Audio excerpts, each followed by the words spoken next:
The vocals are kind of similar to like early Miley, the way she sings. You can't write songs at 2 p.m. with a Sprite. You can't write these kind of songs. But I feel like Big Twitchy only did that because Pablo the Blowfish died. She also talks about some of the trauma she had on this first tour with Hannah Montana. Because I was just like, what are fun facts about Miley Cyrus? And it would be like that. That would be like a fun fact.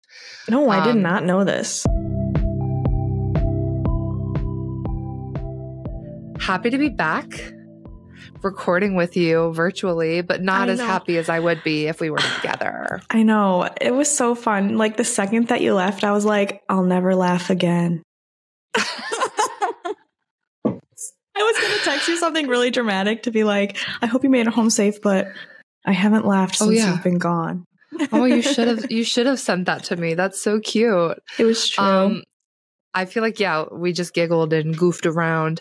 And did you like the vlog that I made? I love the vlog. I've already watched it 3 times. Oh my God. It's literally like we're hanging out again. Yeah. Well, it's so fun. This one's really different in a sense that like we didn't have that much of an itinerary. It was just kind of like recording here and there. Yeah. So guys, if you haven't listened to the vlog or watched the vlog on YouTube, go do that. It's like 13 minutes. So it's like a quick, easy watch. It's a quick, do your dishes and watch that while you do it. But my favorite part of that vlog was earlier in the day on Saturday or Friday, you guys were singing New York by Jay-Z. Yeah. And then later in the evening on Saturday night, you guys were, and I just happened to be recording both times. Wild. Did you see that? That was very strange because I didn't even know that happened either time. It just was like natural both times. Is that like a thing that you and Rachel do? What, sing? Yeah. Well, I loved that song in particular. No, it's not. That's so random. I know. I just happened to be recording both of those times. I keep saying it, guys. Like serendipity is all over my life. Yeah, but this time it's Jay-Z and Alicia Keys' song, New York. It's Jay-Z, in Chicago. Yeah. By the way, vlog in Chicago is what we're talking about. Yeah, Me singing this New was York not the one. Twice. Yeah, this was not the one in New York. So today we have a lot to do. Our girl has been so busy. It's making us busy. Welcome to Talk Miley to Me, your favorite Miley Cyrus podcast. I'm Molly. And I am Becky. And today we're here to talk Miley to you. To you. Yeah. And in particular, we are going to be talking about a little bit more about something beautiful because we need to give our official rankings. That was your homework because Becky was not ready to do it last week. Understandably, it was like 2 days after or like maybe one day. I didn't have a fair shot. I would have been roasted. I'm still going to be roasted down below in the comments. But yeah, I needed to sink in with it some more. I needed to give it about 37 more listens before I could. Yeah. Yeah. And so while we do our rankings, we're going to also each individually decide which album each song would go into and kind of like say why we think that. We're going to talk about a few other things Miley's been up to. We obviously are not going to have time to cover every single thing she's been doing because she's been booked and busy. I want to say we have not seen this much press / promo, I argue, since like Bangers. No, seriously, since Bangers. She did a lot for Younger Now, but nothing. She did. Nothing compared to this. We're talking about a few things there, and then we're going to go ahead and talk a lot about the Every Single Album podcast interview, and because it was 2.5 hours. So good. It was 2.5 hours of jaw on the floor. Stuff we've never heard before. Am I a little bitter because she should have been on our podcast? Well, did it cross my mind? It crossed my mind a little bit, but you know, when life gives you lemons, you still take the content and you cover the content. We're drinking that lemonade. Yeah. And you know what's crazy is I've actually been listening to that podcast forever. I know. Like for a long, like probably like a year or two. See, someone had just told me like, hey, have you ever heard of this podcast? They're doing Miley. And I'm like, that's crazy. So I sent it to Molly immediately. And she was like, yeah, I know. I was like, of course you do. Yeah, I am not a podcast girly. It was actually even hard for me to listen to this one of Miley Cyrus. It took me 3 days, 3 different sessions of listening to it because I couldn't get through it. Well, it was pretty long, I will say. But I actually, the night it came out, which was like, I think at 8 p.m. on a Thursday. Yeah, I literally like put my headphones in and laid on the couch while my boyfriend watched TV. He watched anime. So I was like, well, yeah, this isn't my cup of tea. That's a good time to do that. Yeah. He's sitting behind me right now. I have a live audience today. Oh. I have Colton over there playing video games quietly. Very good. I told him he cannot make any clicking noises. So if And you no hear any yelling. clicking noises, clock me. No, Heard. he won't do that. He's looking at me like I hit you. And then Charlie, of course, but he doesn't probably even know what's happening right now. He's not really here. Yeah. But I listened to this podcast interview all at once and just like had it going in my headphones, had my notes app on my phone and just was like getting arthritis while writing. Cause it was like, I had to pause the podcast a few times to like finish notes because there was just so much spilling, so much tea. I didn't have enough paper towels. Yeah, I didn't have enough paper towels. Got through it, had all my notes down, asked ChatGPT to like, please organize this chaos. And we're going to talk about that today. Yeah. I can't wait. So first, let's get into something beautiful in the rankings. And we're going to get this out of the way because I know you guys are dying to hear. You're dying to hear it. Yeah, but I feel like it also tells people like what you're really into. Yeah, because Miley does so many different music. You know what? You're right. You're right. I think that we should start at the bottom and work up. Just so we're clear, the squad of lewds is included. Yes. When you said that on last week's episode, you're like, yeah, that squad is like, we're not talking about that squad. So funny. Like so mean, like bullying them out of the circle. Poor lewds. The squad of lewds. Well, let's get into it. I'll have you start with your 13th pick. Since I started the podcast episode, you can start. My 13th pick is Interlude 2. I'm shocked. It's really? It's a lewd? Of course it's a lewd. I know it's a lewd. I couldn't listen. Like, if we're going to include them. Yeah. What? You think that the lewds are going to make it pretty high? Before we begin, even though I just did. This is not to say that we do not like any of these songs. I want to make it very clear. This is a no-skip album. Including the lewds, the lewds. So, I love and adore each of these songs, and this was very tough.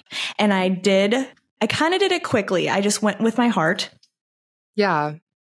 Because that's what I got stressed about last time. You were going to have me just do it off the top of my head, and it was stressing me out that I couldn't think about it. But I don't think this should take much thought. I think it should just be from my heart of what I really think. Right? Yeah. So yours is Interlude 2. Mine's Interlude 1. Whoa. Listen, I love the transition from Mortaloo's to Interlude 1, but between the two lewds, I think I favor the second one more, which, shocker, the second one made my number 12. Yeah, same. And yours was Interlude 1. Yeah. Yeah. I didn't place the lewds into an album. I did. Oh, well, go ahead and spell. I didn't count those really because I feel like they're so exclusive to Something Beautiful. But I know, and there's a couple that, and I'll let you know when we get there that it was hard to pick an album because I was like, no, because this is Something Beautiful, like it's just so unique. But I was able to. Some of them, I was able to do it. But anyway, Interlude 2, I will put on Bangers because I think this would be a really cool interlude, like when she was changing costumes.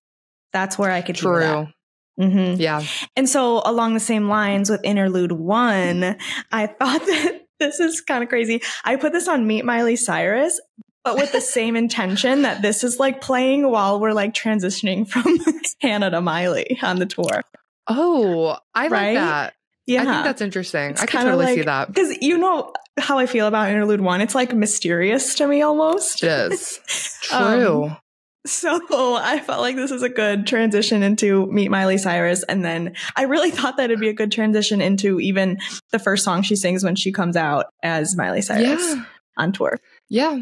That's interesting. I completely agree. And then was your number 11 Prelude? It is. Me too. I figured. It's the most important of the lewds.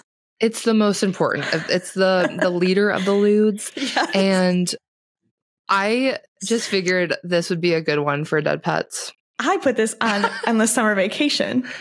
Oh, okay. Because I think that Big Twitchy rode the boat into the light so that Prelude could walk alone through a lucid dream. But I feel like Big Twitchy only did that because Pablo the Blowfish died on Dead Pets. See, and that's very fair. I'm just kidding. No, that's very fair. But no, yeah, I can see that too. Prelude would be a good one for Dead Pets, but that's the a talking, good one to put on. Yeah, it was definitely giving, a handstand, Endless Summer Vacation vibes to me. Even with the sounds in it sonically, it was giving Endless Summer Vacation production to me. No, that makes sense. Plus, we need to give Endless Summer Vacation something. Okay, interesting comment. She's not really. Yeah. Okay. What's your number 10? My number 10. Yeah. And I will say that this, like I said, like my favorites change every day. This is today, though I think that I'm pretty stable in it now, but this is not the same as what I said on the last episode, just so you guys are aware. Oh. My number 10 is End of the World. Our friend Evan is going to kick your ass. I know. And I was going to say that. So Evan, it'll be fine. We'll all get through it. Yeah. I think that's understandable. That is a hot take, I think. I think so. But just about everything that we were given, I think there's better. So, spoiler alert, guys. We're going to be going on another podcast called Too Pop to Handle. And we're actually going to be recording his podcast the day we're recording this podcast right now. And I looked ahead at some of our notes on that podcast, and that's actually his number 3. Okay. I can't wait to battle. To let him know. When we get to that song, we're doing like an album analysis with him. So when you get to that song, you'll have to say that it's your least favorite. Well, we'll see what the vibes are if I'm able to admit that. But still not a skip, exactly. Yeah, we'll see how you feel in that moment. My number 10 did not change from first listen, and it is Give Me Love. Yeah. And then I put this one. Wait, did you say where? I didn't. Where Endless? Oh, where would you put End of the World? I put End of the World. This one was one of the harder ones for me, but I did put it on Breakout. Me too. You did? Oh, yeah. Good. Yeah. No, I think that's understandable. It is. It's a lot of the same, like, just, I don't want to say generic pop production because it's very interesting, but that mainstream pop production that we saw. Yes, poppy, upbeat. I thought that would vocals fit probably best there. Yeah, exactly. And I think we talked about that. Uh-huh. The vocals are kind of similar to like early Miley, the way she sings. Yes. That was like immediately what I thought when I heard this song. Me too. Okay, so my number 10 was Give Me Love. Okay. And I put that one. This one was kind of hard to place, and I feel like it could have been placed in very many different albums. There's different arguments I could have made. I decided to put it on, this is going to shock people, Can't Be Tamed, only for the fact that I really compare it to like My Heart Beats for Love, Take Me Along, like some of those track songs on Can't Be Tamed. But it really just gives me a lot of the same vibes as like Forgiveness and Love and like My Heart Beats for Love. I don't know. The same aura. Sure. But it was hard to place that one. No, I agree. So, and then to move on, Give Me Love is my number 9. Oh, so okay, I think this one might be a little bit like weird and shocking, but I put it on Plastic Hearts. Yeah.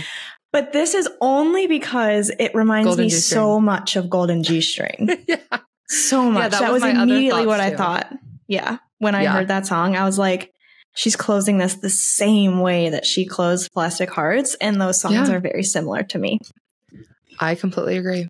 Okay, my number 9 is Something Beautiful. Last week, when I got to your place, I actually made my ranking because I thought maybe we would do it then, but we didn't. That one knocked down like 3 spots as I've sat with the album more. And that one's hard. Like I said, it'll probably change tomorrow, my ranking. I just comparison to everything else, I had to put it in the spot 9 for me. And for this one, my first thought was Dead Pets, obviously, but then my second thought was kind of Plastic Hearts too. I was like torn between those two. Yeah. This one was hard for me too. Something Beautiful is my number 8, if we keep going. Oh my gosh, look at that. And I was really torn placing this one too. Immediately, my thought was Plastic Hearts. I think just because of the rock anthem part of it, right? Yeah. But then I started really thinking, and I was like, this to me doesn't actually fit on Plastic Hearts. And this, again, is another shocking one. I put this on The Time of Our Lives. Oh. Which sounds crazy and weird, but no. I think that Something Beautiful is the big sister of a mashup. You're too funny. It's the big sister of a mashup of Obsessed and Kicking and Screaming. No, because it's both of those songs. As soon as you said that, I thought of like the screaming part of Something Beautiful where it really turns into like rock.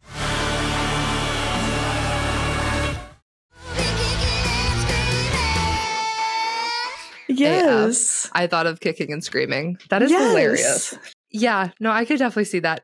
I have a theory that like Plastic Hearts, so we'll get into every single album part of this podcast, but she's kind of made it clear in recent interviews that Plastic Hearts didn't turn out exactly the way she wanted it to turn out from a production stance. I have a theory that she wanted it to be something like Something Beautiful. The song Something Beautiful. Yeah. The way that it's like pop opera-esque, but also very experimental. Yeah. So that's why I was like torn between Plastic Hearts and Dead Pets. Yeah. Obviously the experimental part of it, Dead Pets, but the rock part of it, Plastic Hearts. And the vocals, I'd say, yeah. You said that was your number 8. Uh-huh. My number 8 is End of the World. Okay. My number 7 is Pretend You're God. Kind of low, right? Kind of, yeah. I'm not judging too hard, but interesting. Okay, so where did you place Pretend You're God? Like what? Pretend You're God is Dead Pets. To its core. To its core. To its core. Me too. Yes. That one was probably the easiest to place. Easiest, yes. I agree. I mean, even the like in the background of the production where it's like, it feels like you're in space. Kind of. Right. There's twinkle. You can hear twinkles happening. Yes. You're exactly right. It's the production of it. It's the lyrics of it even, and the way that she's singing. This song, the way that it brought me back to Dead Pets is really what gave me the idea to do this entire exercise. Yeah, no, for sure. Right? And I've come to the conclusion that the reason why I really love Pretend You're God is because Space Boots by Miley Cyrus is one of my like in my top 5 of Miley all time. Yeah. And I think that's why Pretend You're God really sits with me well, because it's like Space Boots' cousin to me.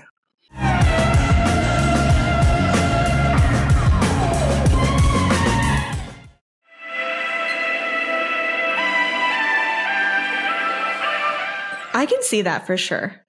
This song is a cousin of Space Boots. Dead Pets. Yeah. She's like a long distance relative that missed the reunion party, but did come back for a wedding. Crash the wedding. My number 6 is Walk of Fame. Me too. Really? Yeah. This one came up a lot for me. Let's say what we placed it onto at the same time. Okay. Yeah. I don't know if this will sync up good, but 1, 2, 3. Liberty Walk. Can't Be Tamed. Is that on the same album? Liberty Walk. Why did I say that? I'm like already thinking ahead. Wait, because I was so focused on us aligning, I don't think that even worked out. No. But yes, Can't Be Tamed. I think it's like Liberty Walk's sister. Yeah, that's what everyone's saying. A more close relative. Obviously, like the words they could be similar, but it's the way that she's singing and the music of it too. And specifically in like, I don't even know if you could call it the bridge since the song is so long, but she goes, "Wanna walk of fame?" Yeah, it's a walk of fame.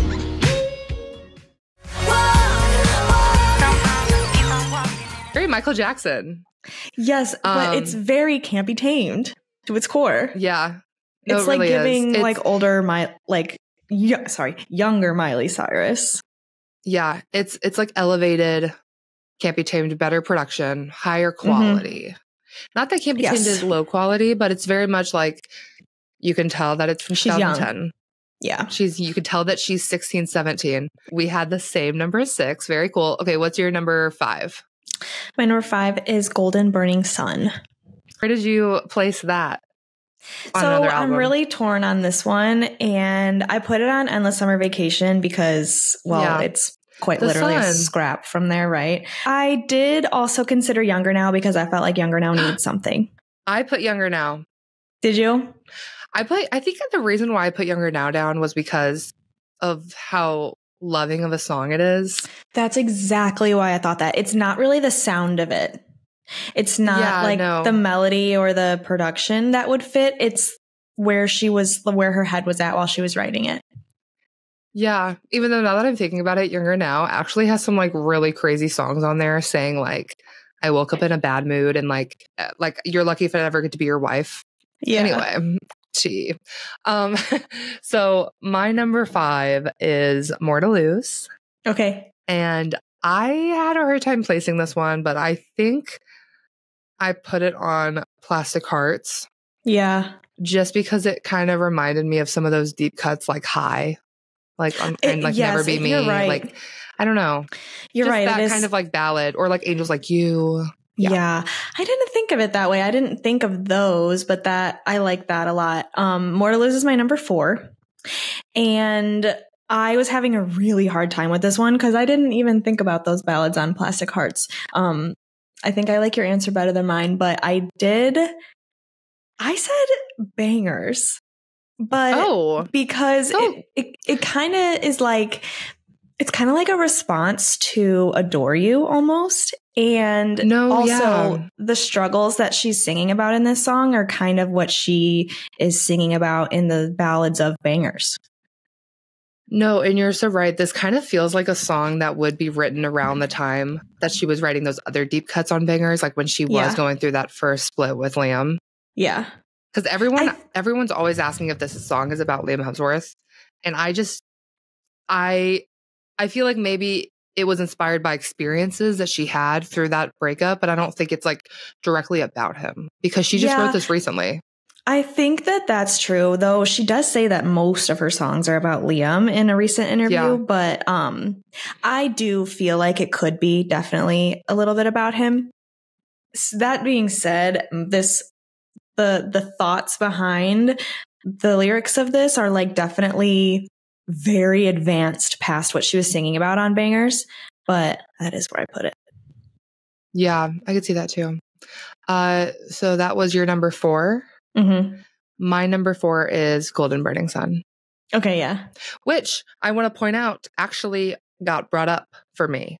Last week when I was ranking this album, I had it at number 9. Oh, that's a huge climb. It really grew on me a lot. Guys, this is crazy because I was never a Golden Burning Sun hater. But I was a little disappointed. But it's grown on me so much. Yeah. Yeah. I really love it now. Have your top 3 changed since we last talked? Slightly. Okay. Slightly. Yeah. So what was your number 3? My top 3 have not changed, but I did finally order them. Okay. So my number 3 is Easy Lover. Did I say my number 7? 7? Because I don't remember, because my number 7 is Easy Lover. And I don't remember talking about where that was placed at. Oh, weird. I guess you What was your number 7? Pretend You're God. I think we got caught up in talking about that, maybe? Yeah. My number 7 is Easy Lover. And I placed it on Bangers. You did? Yes. You know what? That's a good place for Bangers. The reason why I placed Easy Lover on Bangers is because the pop/country production of it reminds me of a lot of the production that we saw on Bangers with like On My Own or like 4x4. Even, There's just a lot of like country rap pop on Bangers. There's not really rap on this song, but the like country influence with the pop just reminds me a lot of Bangers. Plus this song, as when I first heard it, reminded me of On My Own on Bangers. Oh, that's and I'm in your bed. I've decided I'll find a way. Yeah, I like your answer better. I'm remembering why I said Time of Our Lives. And I said, you said Time of Our Lives. Yeah, but it was because the way she gets high and she goes, that was giving Party in the USA.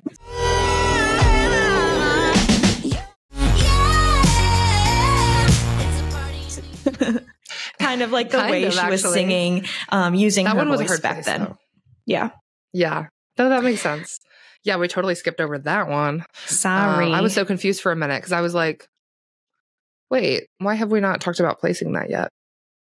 Okay. Yeah. So your number 3 is Easy Lover. Yes. What's yours? My number 3 is Every Girl You've Ever Loved. Okay. And I placed it. This one was hard to place because I feel like this song is something like she's never done before. Really. This is exactly what I was going to say when I made that disclaimer earlier. Like, Every Girl You've Ever Loved was hardest for me because this one is just so new and so different. I'm like, no, this is something beautiful, and that's that. Yes, this one was so difficult, but I just went ahead and put it on. You're actually going to laugh when you hear what I placed it on because it's so funny. I kind of placed it here as a joke, I think. I put it on Meet Miley Cyrus because it gives big like GNO energy. So true, though. It's kind of like punk that. rock in its own way. I kind of like that. There was no other place. Like, where else do you put this? Where did you put this? See, and I put this on just again because I had to pick some, and I hadn't used. I put She Is Coming. I think it could because it's giving a little bit of catitude. Kind of, yeah. And yeah, the like supermodel-esque of it. Yeah. And just the way she's like, I'm a little bit angel, I'm a little bit not. It's kind of in the whole vein of when she was doing She Is Coming, it was like she was singing about all these problems that she has basically in that era. Which we'll get into from the interview later. It's making me not like She Is Coming anymore. I know. I don't even want to talk about it. It makes me upset. But yeah, that's where I put her. Also, I feel like you can really just put anything on She Is Coming because there's like it's so just crazy. an EP of random stuff. Yeah, truly. It really is an EP of just like random different music. Yeah. I like that like each song is completely different. Miley Cyrus. Because, okay, I think also the reason why I put it on Meet Miley Cyrus is because Meet Miley Cyrus is like such a cunty album. And this song is such a cunty song. Yeah. And you forget that because she was 12. Yeah. Cunty has no age. No. Cunty has no age. It's true. What's your number 2? My number 2 is Reborn. Where did you place that? I put it on Endless Summer Vacation. Yeah, me too. It's because of like the production and the music of it for sure. It's very Violet Chemistry. Yes. River. Yes. It's like in that little squad. It would definitely go like within that little run. The middle run of Endless Summer Vacation, this would kill in there. My number 2 is Pretend You're God. And I put that one on Dead Pets like we talked about. Yeah. Okay, so what is your number 1? My number 1 is Every Girl You've Ever Loved. Yeah. Mine is Reborn. Yeah, I knew it. And that changed. My number 1 last week was Pretend You're God. Was it? I have them switched I forgot now. That. Yeah, because, I have them switched now. And Reborn's always been gunning for it since we left the premiere. Because at first it was my number 1, I think. Yeah. Like I thought it was going to be, and then it was not. And then now it's back. And it's in its place. So rightfully so. That could change, guys. That's what I'm saying. All of this is like goes with the day, but this is how I'm feeling today and probably for a while, I'd say. I think I did these pretty good. I think so too. Yeah. Like I said, we'll probably continue talking about these songs as the official visuals get released, as it comes out in theaters. I think I'll be able to go see the movie in theaters now because I'm not going to Bonnaroo until Friday. Oh, wow. Okay, good. I'm glad you're still going to Bonnaroo, but this is great. Now you get the best of all the worlds. Yeah. So I'm not going to the festival until late on Friday, which sucks in a sense because then we can't camp with the people that we usually camp with, but I'll be able to go see this in theaters again. That's great. I'm excited about my tickets. Hopefully there's tickets available. Yeah. I was thinking for a Patreon next week that we could both do a second reaction of like seeing it again. Yeah, that would be fun. Right? Let's do that. Yeah, let's do it. Let's first talk about this Tribeca Film Festival that she just went to. She just had the premiere of Something Beautiful. She looked so good. The outfits just continue to get better and better. Right when you think that this is the slay of all slays, she outslays it. She outslays it. I think the biggest thing about this premiere is the controversy that we need to talk about. We have to talk about this. Yeah, this is the only content I've seen of it, because I won't watch the videos that I'm seeing online because I'm afraid it's going to be one that makes me upset. Yeah. So basically what happened, and I'll probably just plug the video in here, but Miley was on stage. It was after the film premiere, and she did the Q&A that, you know, this is what it was advertised from Tribeca, the film premiere, and then a Q&A by Miley. And that's it. Yeah. But for some reason, many people bought their tickets off of reseller sites like StubHub, and then StubHub did not clarify those details. It just, was like Miley Cyrus. I think that's what happened. However, two things can be true. Yes, StubHub didn't clarify that this was the event, but also you should look into what you're spending $800 on. $800 is what people paid, is wild. As a Miley, we're huge Miley fans. We literally have a podcast about Miley Cyrus. I don't think I would have done that. And we are like that big of a fan.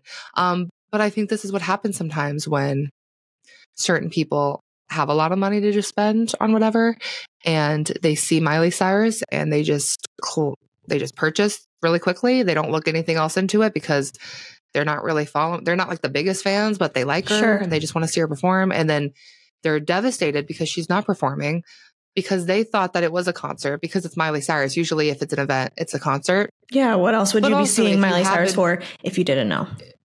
If you didn't know, but also like, you're telling me you spent this much money on a ticket for someone that you don't follow closely enough to know that she has a film coming out that she's been posting about like this whole year. Yeah. I don't know. That's kind of crazy to me. Yeah. So these people like heckled her basically. Yes. And she's so professional. And what's she going to do? Like be sassy to you on the Tribeca film stage? This is the Tribeca Film Festival. How does it feel to have a fame? Are you actually gonna sing? She had no choice but to give them what they were heckling her for and sing. And it was very weird. I mean, she sounded amazing. It was crazy how she could sing a song that she first did when she was like 15 years old, had totally different vocals. And she sat there and did it a cappella and sounded amazing with her legs crossed, just belting out vocals. You're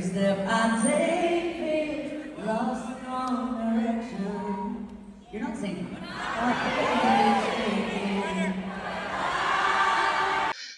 But it's like annoying to me in the sense that she should not have given them that, because I know that's not what she was there to do. This was a film that she curated. And also, like, let's stay focused here. We're talking about something beautiful, like, and you're begging for the climb. Again, proof, really, that these are not... It makes me gag. These are not smilers. Right? No, literally. It makes me gag. Badly. Also, like, people online are like... Gag. Not good gag. Not like gagged. Like, I'm talking about like throw up. Like, it makes me sick. Yeah. Just everything about what I saw made me so mad.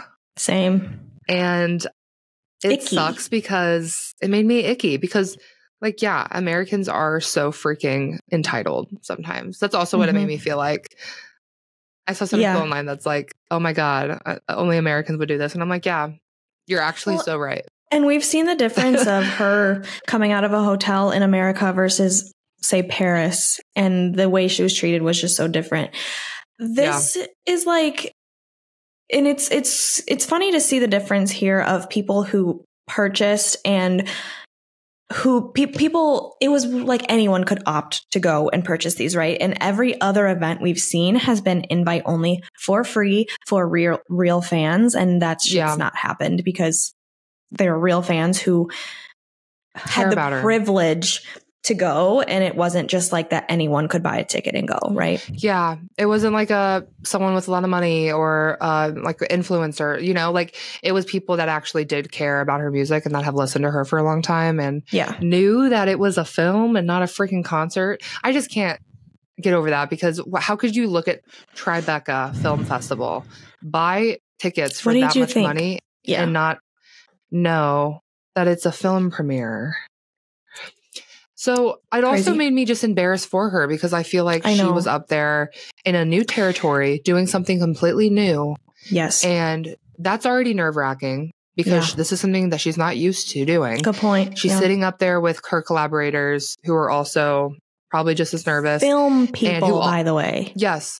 Her collaborators that she probably also thinks like deserve a lot of the same credit too, because they also worked hard on it.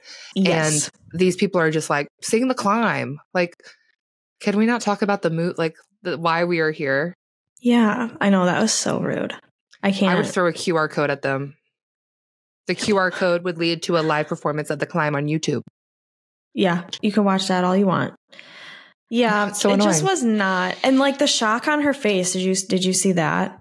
She was like, why am I being asked that? And also, what do I do? And then she left New York City. I saw her paparazzi photos while she was leaving. The biggest hair we've ever seen. The biggest hair. Also, I forgot to say, one of our listeners actually went to this event. Yeah. Nicole. She actually is like a huge listener. Her husband bought her tickets. She's been like a huge Miley fan, just like us. And she went to this event and I asked her about it and she like wrote back all the tea in our DMs. She said when she was there, she didn't hear the heckling from where she was sitting. So she was just really happy and kind of like just shocked and surprised that she was singing the climb, you know? Sure. Yeah. She was just like, wow, this is amazing because it sounded beautiful. But then afterwards, like she saw everything that was happening that made her upset. And then she was trying to get her to like sign something outside of the door she would be leaving. And she said there was just a lot of people waiting and there was a lot of rude people. And there was a photographer that like shoved her and she's 3 months pregnant. And her husband had to be like, hey man, like, can you just give her some space? And he like was really rude to her husband. Like it was all this. Oh man. And for I this was special even telling, day. Yeah. But I was even telling like Colton, like my boyfriend, like when we went to New York City and we were outside and we were trying to get, you know, that's how it is. Yeah. And it sucks. And there's always going to be like gross resellers in the front that have like 5 things that she'll sign and then they'll resell it for like $300. But that's just how it is sometimes. And it sucks that's like the culture of it, I guess. I know. But also I could never imagine, like we're huge Miley fans, but I could never imagine shoving someone or being rude to someone else just to like get a signature. Like I would never. That's just not who I am. Yeah. I would say that people you could tell when we were there, at least, that were actually fans, like we were all being respectful of each other. It was definitely, you could tell who were like the resellers or the paparazzi that were doing it for their benefit rather than for just the joy of it, I guess, for lack of better words. Yeah. Okay, so yeah, she did a lot of other promo that we'll get into at some point, I'm sure. But we will do on our Patreon this week, we're going to be doing a deep dive into her podcast interview with the New York Times. They have a podcast called The Interview. And that was a good interview too, I think. There's a lot to unpack, so I can't wait to do that. There's a lot. Yeah. And so we were like, we don't have enough time on the weekly podcast to do it. So we're going to do it on our Patreon. If you want to check that out, we're going to kind of debrief everything she spilled there. And I also want to point out that she did get a new tattoo. She did. And it was like on her back right shoulder, it says Muse. And she confirmed that it's for her mom because her mom is her muse. Yeah. At first I was just like, oh, random tattoo. Which is funny because she said this right after she goes, yeah, I regret a lot of my tattoos. And then immediately gets another one. So funny. Do you have any regrets? So Miley. My tattoo, my tattoos. I didn't need like 80% of these tattoos. 6 hours later, gets another tattoo. Gets another one. So but this funny. one's for MT, so that is pretty meaningful. And I did just see that she said that Tish plans to get a matching one. Maybe not matching, but they were just going to get some at the same time for similar reasons. So that's cute. Yeah. Okay, let's dive into every single album. Every single album. First of all, congrats to them. Miley Cyrus reached out to them, listened to every episode they had done about her, did her research, and said, hey, I'd like to talk to you. Yeah. Hey, Miley, you can do the same to us. Yeah, no, for sure. Well, I did notice in that interview that they do have a mutual friend. Oh, do they? The host of the podcast, Nathan. That's right. And I forget his name, like JD or something. JD, something but like the that, host yeah. of the podcast, Nathan, he's been in the music industry for a long time. He was actually at one point CEO of Ticketmaster way back in the day. So he's kind of been in that world for a while. But yeah, I am so shocked that she listened to all the same podcasts that I did, because I remember telling you guys, I'm like, there's this podcast that I'm listening to that's absolutely shitting on dead pets and this and that. So I just wonder, I guess, kind of how she felt when she was listening to some of those. I'm sure she, she probably has the same humility to where she's like, yeah, I didn't really like this project that much. Like, and she talks about, but she's very welcome to those thoughts and sharing them. The Dead Pets one had me a little shocked, because that was one that I don't think they really liked at all when they were doing their every single album deep dive. And she says all the time that it's her favorite that she's ever done. Yeah. So, and I also will preface this by, I did not go and listen to the other episodes. This is the only one that I've listened to, because like I said, I struggle with podcasts. I might go back. I didn't really love, the host of that podcast, so I don't know if I could do it, but but from the things that you told me, it was interesting, the things that they were talking about, because I was like, but Molly said that they hated that, and they had some nice things to say about dead pets. So, but yeah, let's get into it. Yeah, there's a lot to unpack, so I might not hit every single thing that they talk about just for the sake of time. But she talks a lot about just the industry itself. We get a little bit of insight there. She talks about how she basically shits on RCAs. She really does, she does it very classily, but she does. Basically. She does. She talks about how they've only really cared about like 1 to 2 hit singles instead of, the whole project as a whole.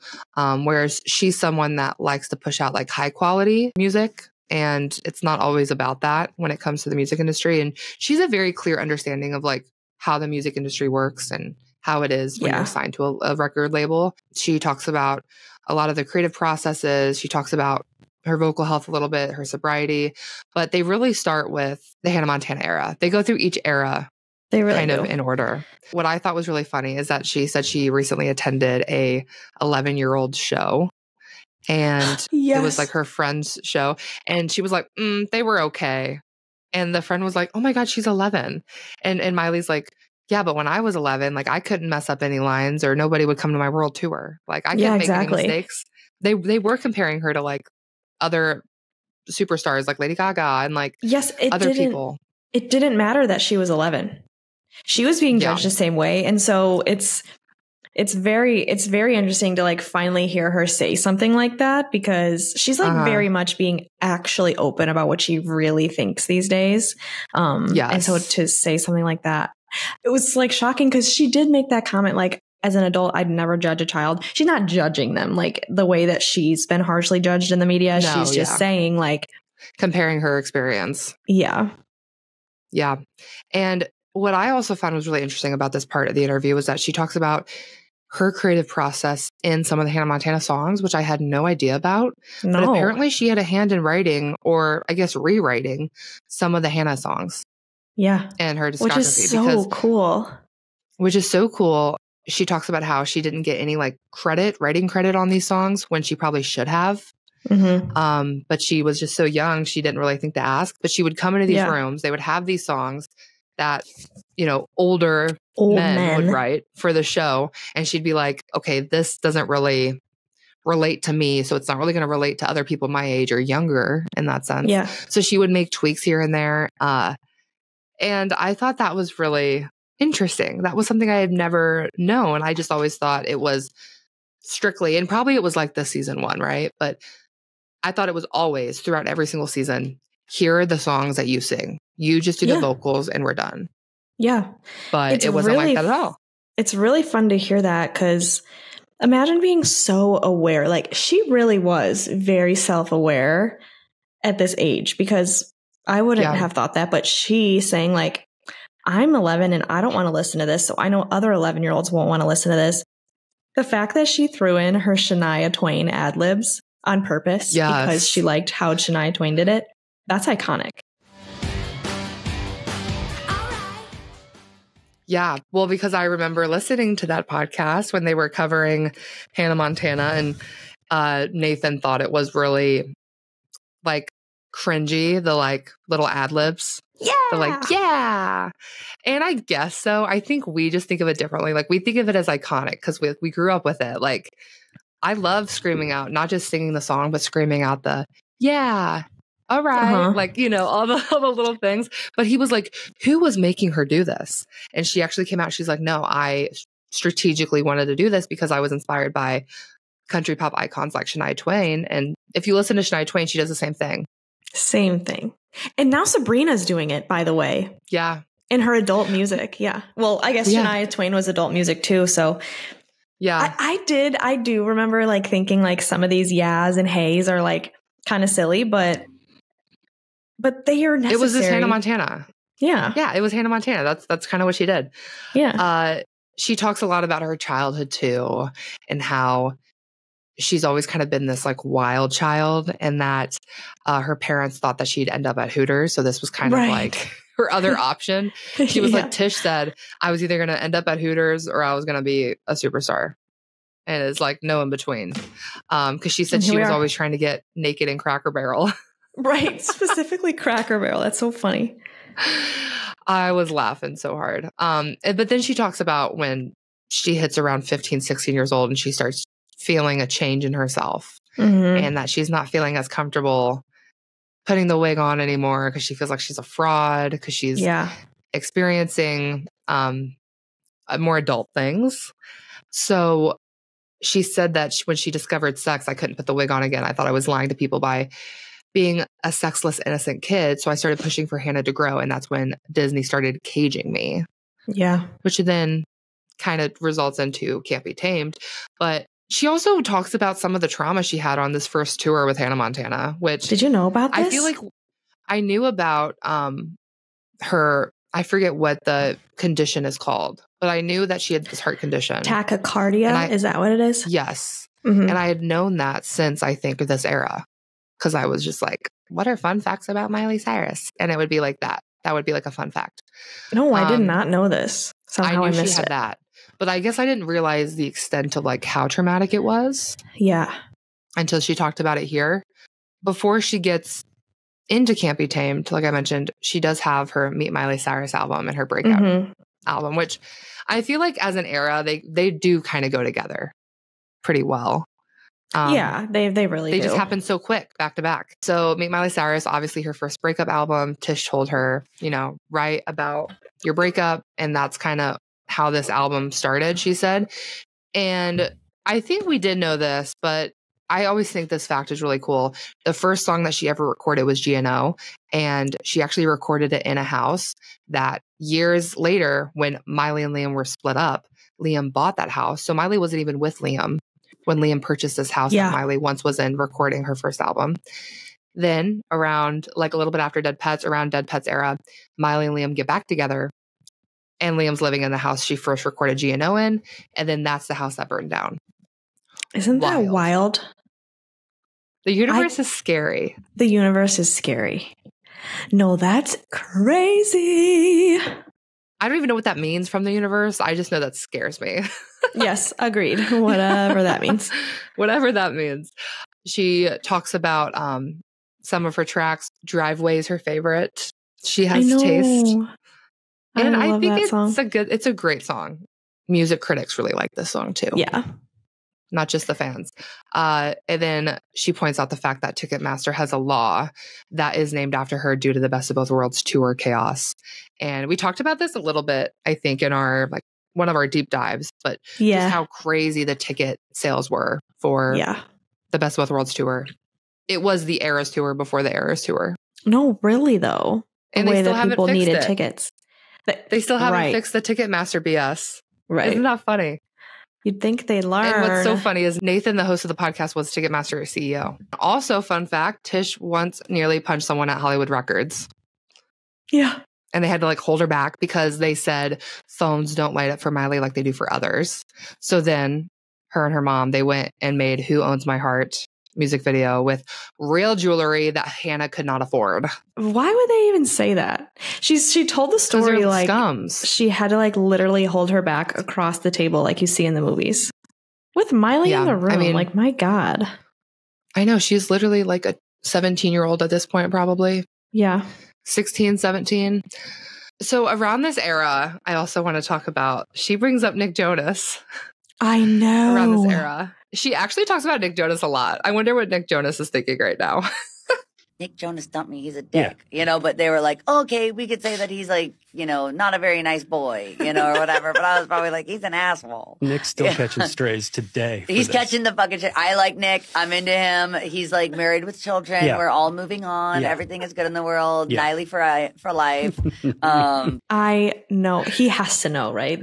The Jonas Brothers are very online, so they're aware. Oh, and if they're not online, Joe makes sure they're online. No, exactly. Joe Jonas is very saw online. This first. Yeah. For sure. Take Me Along, she confirms, is about Nick Jonas, which we kind of knew, and how she was crying on the Best of Both Worlds tour because her and Nick Jonas broke up, and that she wrote Take Me Along because she wanted Nick to take her along with him because they were going on another tour, kind of branching outside of Disney. Yeah. Mm-hmm. When she says branching outside of Disney, I was like, they were still on Disney for a long time.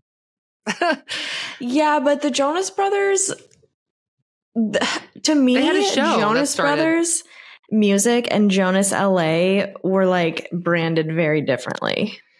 No, you're right. Yeah. You're right. I feel like they were still seen like overall as like Disney kids, though. Probably. I could see what she means, I guess, with feeling that disconnection, I guess, especially when the breakup happens. And then she also says that she covered Every Rose Has Its Thorn because she wasn't ready to write a song like that, but she really loved the song, and she was hoping that if she covered it, writers would reach out to her about a song like that, which kind of predicts. I feel like the feeling she has with Plastic Hearts when she branched into more of those like rock and roll type ballads. Yeah, that was fun because he had brought up like, yeah, you're like kind of a cover artist. He said that to her. Yeah. Yeah. And I was like, oh. It's funny that, okay, so yeah, he's already like said things like that on the Miley podcast. So I guess I was just used to it. I mean, I think that is a valid opinion people have of her. People do think from that. The so outside. No, I thought it was really interesting to bring that up to her. But he's like, yeah, just like Kelly Clarkson, you're just an artist that sings everybody else. And she said like she really loves doing that. It was funny. She said that she doesn't like watching movies because she can't be in them. She's like, I watch a movie and I can't just like go film Titanic, but I can hear a really good song and then I can sing it. So that was fun to hear of like why she likes doing the covers. Yeah, for sure. It's definitely way easier to just do a cover than go guest star in a film. Yeah.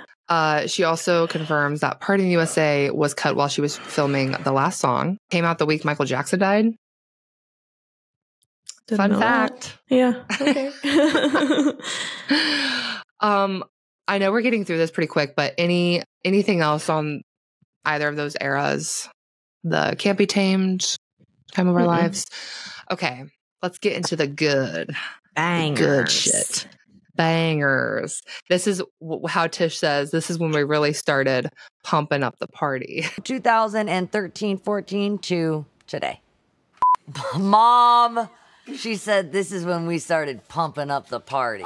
She says this is the first album she fully had like all creative control with. More control, yeah. She she said this was like the original Something Beautiful.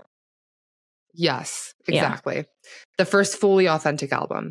Mm-hmm. And I love the way she describes her hip hop influences during this era because she thinks of it as like just being really punk. Yeah. How it was kind of against the norms, and it kind of was. She compares it to like how when her mom was growing up, it was like 80s hair bands.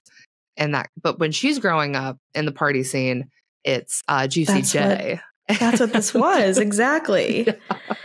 Yes. And I was like, yeah, kind of. She's like, she said that I was fully living those experiences. That's why I was pushing out this music, because she was listening to this music. She was smoking fat blunts with Wiz Khalifa, as she says. She was partying all the time, all night for days. So and she confirms this was her. Yeah, she confirms like all of that was real. Like, I know I really did smoke with Wiz Khalifa all the time, you know? Yeah. And something she said really cool here, because he was like, did you even like listen to hip hop? And she's like, no, that's what I was doing. That really was the culture. And she talks about the difference between like, she says rock and roll is like, it's not a genre of like similar sounds of music, right? Rock and roll is like cultural and pop is just what's popular. So I thought that was really cool distinction that she made there. But she was like, yeah, that's what it was. It was, she kind of says it was like kind of like rock and roll. Yeah. And that 23 was actually brought to her. She wasn't like clout chasing that. And she sees it more so as genre borrowing, as Mike Will and, you know, the rest of that team were taking some of her more pop influences and mixing it into their stuff, and vice versa, right? She was taking like the hip hop elements and putting it in her stuff. So she didn't see it as like appropriating in her eyes. That's what she says. Yeah. But she saw it as genre borrowing, and that it was very natural. There was no thought about cultural appropriation, which I think and I think that like you have to get inspiration from somewhere. And in fact, getting inspiration from somewhere is like pretty honorable, I'd say. Yeah. She also talks about this era in terms of her personal life and how she felt that this era had the biggest impact on her personal life because it was when her engagement ended. She definitely makes it known indirectly, maybe, that the reason why her and Liam ended up breaking off their engagement was because of just the chaos that she was causing with her Bangers era, right? Yeah, which I think a lot of people could have assumed that, right? Just I think everyone was saying like, well, yeah, like why would he put up with that? I'm sure it was difficult. Crazy though for her to say it and confirm, because we had it would have just been more of so like we're guessing this is why, right? But she's actually like, no, that was why. It was. Yeah. She actually wanted a 4x4 music video with Madonna, Nelly. Her talking about this made me so mad. It made me so mad because apparently RCA didn't want to do any more singles or do any more music videos because she was on tour. And she's like, I've been doing this, and this while touring since I was 12. And she said, like, part of the reason I got into so much trouble is because I had free time. Like, she's like, they didn't put me to work. I could have been doing all these single releases and all these music videos, but no, they wouldn't let me because I was already doing one thing. One small little world tour is all I was up to. But she had I think in this era, she had that drive to want to do a lot. And they kind of like absolutely, she did. Yeah. That was really, really interesting to hear. 4x4 music video. She's like, during this era, like, you know, Taylor Squad, I had it first. Oh, that killed me. That killed me. Because that's even just that Taylor Squad is so like 2015 coded. I know. Like, girl, we could tell you haven't been online in a while. but no, because but it was such a big deal. And so what Miley's saying is like, no, I did it first, but nobody knew because I couldn't put it on stage or I couldn't put it on screen the same way Taylor did. And I'm like, once again, our girl writing the script, she did it first, but nobody gave her the flowers for it, right? I just had a small comment to make. I thought this was funny when she was talking about how she wanted Madonna and Miranda Kerr in her music video. Did you notice that she had like a slip, and the first time she said it, he had like cut her off, so the conversation changed, but she was about to say Miranda Cosgrove. I swear to God. No. And I was like, no, what? because when I first listened to it, no, you're so right. Because when I first listened to it, I thought that's what she said. And I had started writing in my notes Cosgrove, and I'm like, this is so random. And then when it got back to it, she said Miranda Kerr, right. And I said, oh. And then I, fixed my notes. I'm glad I wasn't the only one that heard that. Yeah, she said that. I was like, 12-year-old Miranda Cosgrove in your 4x4 music video? Okay. No, they're like the same age. But I feel like in my mind, she's so much younger. Yeah, she's always been like looking like she's 12, right? Yeah. So this Bangers era question, does this mean they're friends? For her to I like don't have think her so. name on her mind. That was I don't know. I feel like everyone just has Miranda Cosgrove's name on their mind. yeah. I do. I'm so glad you heard that too.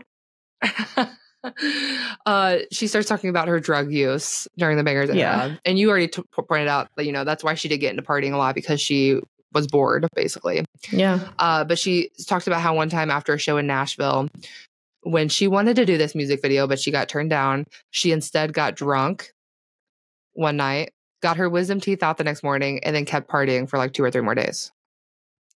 I know. Immediately I was like, how did she not get all sorts of infections? Yeah, she got one from the Walk of Fame. Okay. Yeah, that's kind of how it works, though. I feel like alcohol just kills off infections. Yeah, that's probably what kept her. She continues talking about her drug use a lot in her Dead Pets era. Yeah. Which these were the funniest pieces of information. How like she made this record with Wayne Coyne. Wayne. She made this record with Wayne. She's best friends with his wife, Katie. And they were hanging out a lot during this time. But she really believed in this album, invited the record label and the attorneys over to listen to it. And she's dressed as a mermaid, tripping. She said it's one of her favorite memories. Had Wayne like lead the conversation, which she's like, that is just so funny. Yeah. She did confirm, by the way, that her, Wayne, and Katie are all still very close, which is not what we thought. No, Didn't we think they had a falling out? Oh. Because they attended Tish's wedding and we saw photos of them together. Oh, I missed at the wedding. that. Because she talks about how they have kids, so they also kind of settled down. Yeah, of course. They're not as party crazy anymore. My favorite quote is, "The drugs were the biggest cost of that album." Yeah. And then she talks about how she would label her drugs to her accountant as vintage clothes. Yeah. That's amazing. That is amazing. Okay, I want to ask you about the way she talks about this era of her life. Seems like she not only really loves this era, even though she was on a lot of different drugs and substances, but she, what's the word? Like, she just kind of, she talks about songwriting, right? She talks about songwriting and how back in this era, the way she could write songs would be more fluid, and like she wouldn't have these barriers in her mind that were saying, hey, don't say this, don't write that. She's like, you can't write BB talk. She's like, I couldn't write that now because I have more barriers up in my mind. Whereas when she was doing these substances, things would just kind of come out and she wouldn't really care. And she wouldn't care, right? Things. She wouldn't have any reservations of like, well, maybe that's a lot to say, right? But she said, you know, like she said that she could write like the same content, it would just come out differently. I did think that was really interesting. She like says this era in a way that, not that she like misses it, but she looks back on it with like a lot of happiness. Oh, sure. She does not have any regret about this era. No. And I think that people would probably think she does.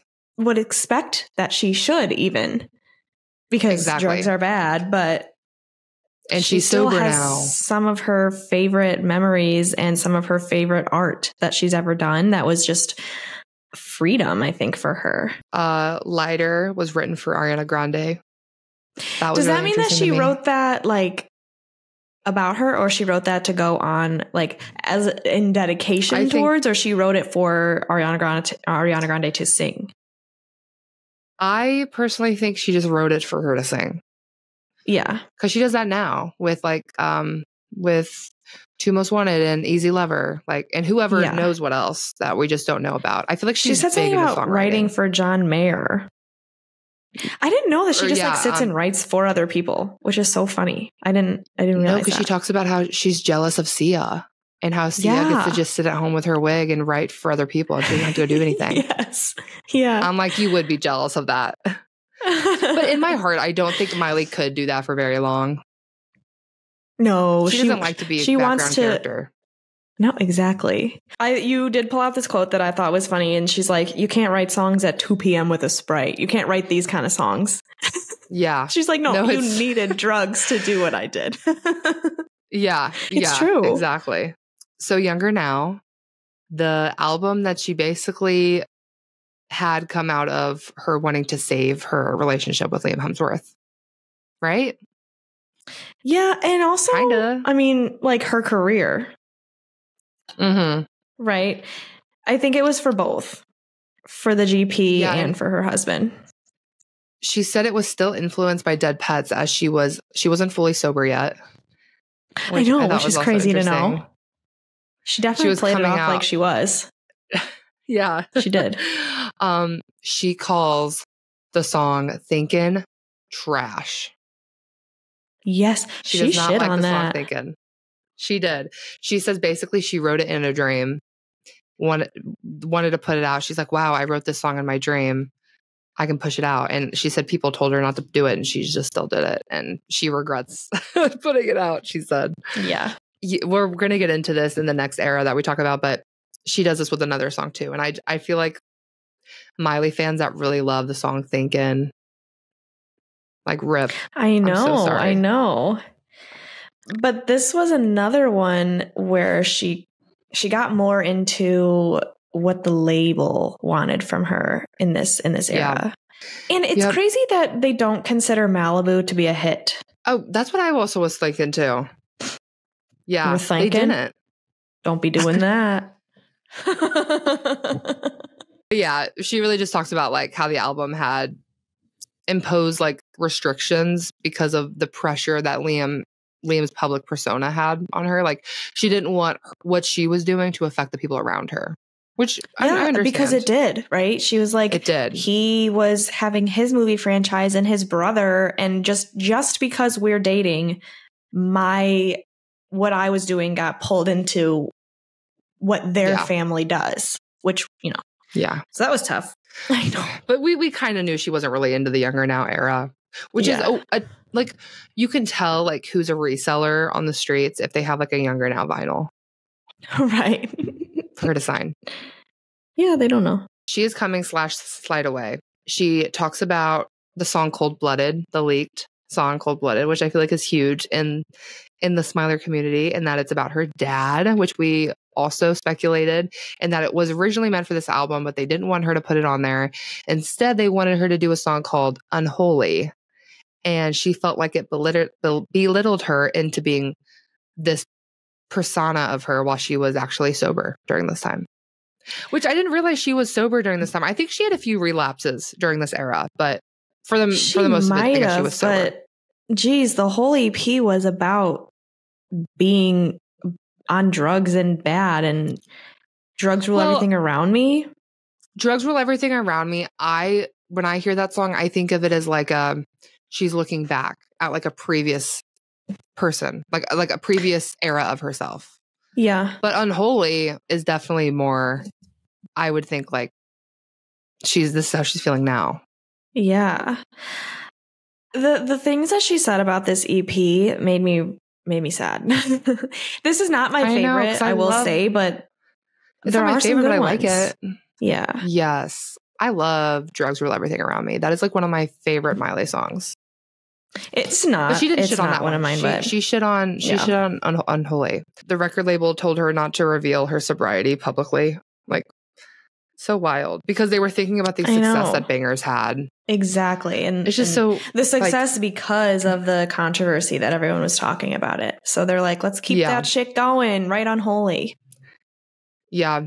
And she actually said the lyrics about a burning house and Nothing Breaks Like a Heart was written before her house burned down. Yeah. And then she said after dealing with the loss of her house, she did relapse during that time. She did confirm that. She talks about Dua Lipa and how if it was up to her, she would not have had Dua Lipa on this track, Prisoner. Yeah. Which I agree. It is so random when you have Billy Idol and Joan Jett on these other songs and then Dua Lipa, who's a very modern pop. Right. And again, this was very just like industry planted thing. Like they just needed another big name from the record label standpoint. But then she talks about like, well, no, she should have been on Endless Summer Vacation and like threw out Wild Card or River. And I'm like, yes, that would have been sickening instead. Yeah. But she said that she wrote Prisoner for Dua Lipa to sing on her album, which is, I think, the whole little scandal that we just had. For sure. And she talks a little bit about Andrew Watt, the infamous producer that I feel like if you're a hardcore fan, you know, there's like something going on with those two. Like, why don't they work together anymore? Yeah. She kind of in a classy way talks about the reason why her last two albums sound as clear and as good as she's ever sounded was because she changed up her production team and her creative team. Yeah. And she just said she wasn't really happy with the vocal production on Plastic Hearts, and that she had this idea of kind of what Plastic Hearts, how she wanted it to be. But Andrew Watt is very heavily inspired by like a certain kind of classic rock music, whereas her rock influences are like the yeah, yeah, yeahs, not like Oasis, like Andrew Watt is inspired by. Yes. I thought that was interesting. She said it without saying it, but she goes like, I will be remastering these. She says that she wants to. To me, I feel like she actually will, which is it's crazy to me because for her to not like the vocal production on this album when we know she worked the hardest she's ever worked to get her vocals where she wanted them to be for this record. That's really sad that it's in the post-production. She's like, I didn't like that. You don't think about how an artist doesn't get the final says all the time. Yeah, especially if they're signed to a record label. Mm-hmm. But she says Handstand is her favorite. Yeah. From ESV, understandably. Yeah. And that she originally wanted Used to Be Young on ESV, but it just didn't make it. What else? They didn't really spend a lot of time on this one, actually. No, they said, let's just talk about Flowers and then we'll move on. Okay. I think they ran out of time. Yeah. They're 2.5 hours. They definitely ran out of time. So they didn't really say too much about this, but I think Flowers, just like what that was, did overshadow the rest of the album. Yeah. Which makes sense. She said that the reason that Used to Be Young wasn't on it originally is because they knew it would be overshadowed by something like Flowers. Mm-hmm. And it was really interesting to hear that because upon the release of Used to Be Young, she made it sound like she had just written that yesterday and let it out. I know. Which is crazy because that was not the case at all. A lot of that she talked about is the marketing that she struggles with mostly in the music industry. She's like, things happen the way that they do because of the marketing of what it has to be. And I wish it didn't have to be that way, which they talked about now for Something Beautiful. Cause he was like, why is the visual not coming out at the same time as the album? And she's like, well, had it been up to me, it is how that would happen. But had to talk about all of the barriers that they have to work with of like other movies that have been slated for this weekend for years. And she had to go around all this other shit. So those are also things that you just don't think about. And even she doesn't like think about, she's like, yeah, this is how I want it. And they're like, no, Miley, we can't do that way. You have to wait to put out the single as if you just wrote it last summer. Or you have to wait to put out the visual of it. I don't know. And isn't that crazy? Even in an era of like being able to do things so much more quickly than we ever have before, there's still those things, right? Yeah. Which, understandably. But then she came back to say like, no, I do want you guys to watch it in an uninterrupted as an experience in the theater, because she's like, if I put a movie on, I'm only halfway paying attention. Like what I found from this interview was that she actually remembers a lot. She really does. Weirdly enough. When we were talking about, back to the Meet Miley Cyrus breakout days, they would talk about a song and she'd be like, oh yeah, because this lyric, and would like pull out an obscure lyric from the middle of an album track. And it's like, okay, that made me happy to know like that she still cares and remembers about her music. Because sometimes she makes you think that she does not give a fuck about what she's done before. Sometimes, yeah.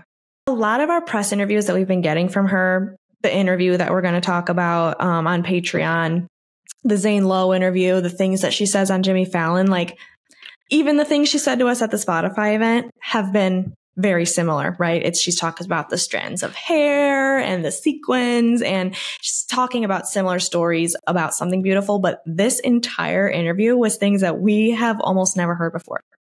About previous eras and albums. Yeah. Do you think that there's like RCA NDAs that are gone now? It has to be something like that. It has to be that she's spilling these things because now she's with Columbia. She would never be able to say these things about her current label in the way that she's talking about RCA. No, for sure. That's what I think of too. Because why is she just now spilling all this? Yeah. You know, she has talked about in many interviews that this is not like necessarily a last lap in her career, but she said that she will be having a rebirth of her career going into next year and that it's going to change. She won't put this much pressure on herself when it comes to releasing music. So I wonder if that means, is her contract up with Columbia? Like, is she going to be an independent artist? That's kind of the vibe I get. That's an interesting way to think of that. Yeah, I wonder. She said there's going to be a complete change with how she releases music. Definitely makes me think that we're not going to be getting this press tour that we're getting. Unless Like, she wants to. Because it does seem like she wanted to do this interview that we just talked about on the podcast. That's true. So could be just on her terms, and she talks about her gripes with the marketing, so she might just be over that and say, here's everything, have it, like she did for Dead Pets. And I think for Something Beautiful, because there was so much money put into the film of it all, I think that does add a whole layer of pressure that like it has to do commercially well. Yeah. Whereas she might not really care, but like the label might think. Yeah, of course. That. Yeah. Anyway. I'm interested in the future, but it was really interesting to hear about all this from the past. Yes, yes. And let us know in the comments like what your favorite new fun fact is, and if we missed anything that you actually really go back to a lot, let me know. Yeah. Let us know. There's a rumor circulating that she said that she could perform her own Hannah Montana songs now or something. Yeah, I don't think that was true, news. Turns out. Don't believe everything you read. They did a good job, I will say. Also, Liam Hemsworth did not cook Miley's pig. No. No. That was nuts. No, the way that people started coming at us, because I responded on Twitter saying like, this made me laugh out loud, because it truly made me laugh out loud when I saw a tweet saying Miley reveals a new interview that she came home to Liam Hemsworth cooking her pet pig. Obviously, it's a lie. Like, it's a joke. Also, the account that posts that is always tweeting that kind of stuff. Always. And in their bio, it says parody account. But they tweet that stuff to get people looking at it, and then they'll be like, hey, stream Something Beautiful. So they do with good intent. But some people actually think this shit is so real. I know. And they were coming at us saying that we're psychos for supporting it. All this crazy stuff. I'm like, obviously, I'm laughing because it's fake. I would not be laughing if it was real. No. Also, if it was real, that would be insane. Yes. Oh my God. So funny. So just, you can't always believe what you read online. No. I want to know where, like in the comments, like where you think each song belongs on the other albums, because that was really fun for me to think about. And it's like unlocking another part of my brain. Yes, I want to know how you hear them and what the other albums sound like and mean like to you. Okay, bye. All right, bye.